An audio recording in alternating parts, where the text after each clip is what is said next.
ધારી તાલુકાના ચલાલા ગામે આવેલ તિલક ચોક ખાતે અંબિકા નવરાત્રી મહોત્સવ દ્વારા દેશી પ્રાચીન બેઠા ગરબાનું આયોજન કરવામાં આવ્યું હતું। ત્યારે નામી અનામી કલાકારો દ્વારા માતાજીના ગરબા ગાઈને આરાધના કરવામાં આવી હતી। ગરબાનો લાભ લેવા માટે આસપાસના ગ્રામ્ય વિસ્તારના લોકો મોટી સંખ્યામાં ઉપસ્થિત રહ્યા હતા। ગરબી તેમજ કબલાપા વિસ્તારના દાનેવ ગરબી મંડળ ખાતે દાન મહારાજ પણ દર્શનાર્થે આવતા હતા અને ગરબાનો લાભ લીધો હતો। ત્યારે આજ સુધી આ પરંપરાને જાળવી રાખી હતી અને મહારાજની જગ્યાના મોહન વલકુ બાપુની 8મા નોરતે પધરામણી કરાઈ હતી। ભારત સરકારના આદેશ મુજબ ઓપરેશન સિંદૂર થીમ પર રજૂ કરવામાં આવી હતી। આ એકમાત્ર એવી ગરબી છે જ્યાં ગરબા ગાઈને તબલા મંજીરાના તાલે ખેલૈયાઓ ગરબાનો આનંદ લેતા હોય છે। ત્યારે ખેલૈયાઓમાં પણ ઉત્સાહ આનંદ જોવા મળ્યો હતો। ગરબીમાં વેપારી મિત્રો, ધારાસભ્ય, રાજકીય આગેવાનો સહિત પોલીસ સ્ટેશન પીઆઈ વસૈયા તેમજ દાન મહારાજની જગ્યાના મહંત વલકુ બાપુ તથા પત્રકાર મિત્રો હાજર રહ્યા હતા। આ ગરબી મંડળમાં હું 55 વર્ષથી આવું છું। આ ગરબી મંડળ ચલાલાના જૂનામાં જૂની 200 વર્ષ જૂની દાન મહારાજથી ચાલુ કરેલું। આજે દાન મહારાજના વંશજથી બંગડુ બાપુ આવતા, વલકુ બાપુ આવે છે, મહાવીરભાઈ આવે છે। ચલાલાની મેઇન ગરબી અને તિલક ચોક નવરાત્રિ મહોત્સવ તરીકે આ ગરબીનું નામ છે।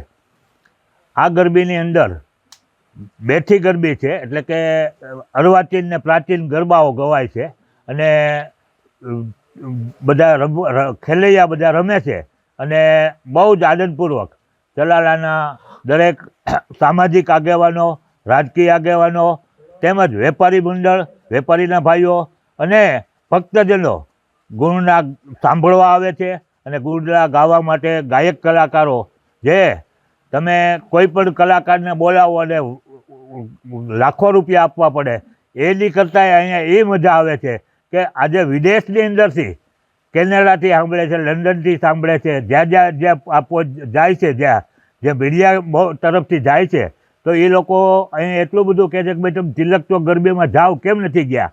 આવા સવાલ કરે છે। ત્યારે કે એને એટલા બધા રસ છે કે આખી 11 વાગ્યાથી ચાલુ થાય તો 4 વાગ્યા સુધીના ગરબા બહારના લોકો સાંભળે છે। અને માતાજીને અમે એવી પ્રાર્થના કરી કે આજીવન અમારી ચલાલા નવરાત્રિ મહોત્સવની ગરબી રહે અને એના આશીષ ચલાલાના દરેક સભ્યો ઉપર આવે એવી અમારી પ્રાર્થના છે। જય દાન મહારાજ, જય અંબાજી। આજે તિલક ચોક, દિનેશ સ્ટોર ચોકમાં વર્ષોની જે પરંપરા રહી છે, અંશાવતાર પૂજ્ય શ્રી દાન મહારાજ અહીંયા પધારતા એવું અમે વડીલો પાસેથી સાંભળ્યું છે। ત્યારની જે પરંપરા છે કે 8મા નોરતે પૂજ્ય શ્રી દાન મહારાજ પધારતા અને આજે પૂજ્ય વલકુ બાપુ મહંત તરીકે અહીંયા 8મા નોરતે તિલક ચોક ખાતે પધારે છે।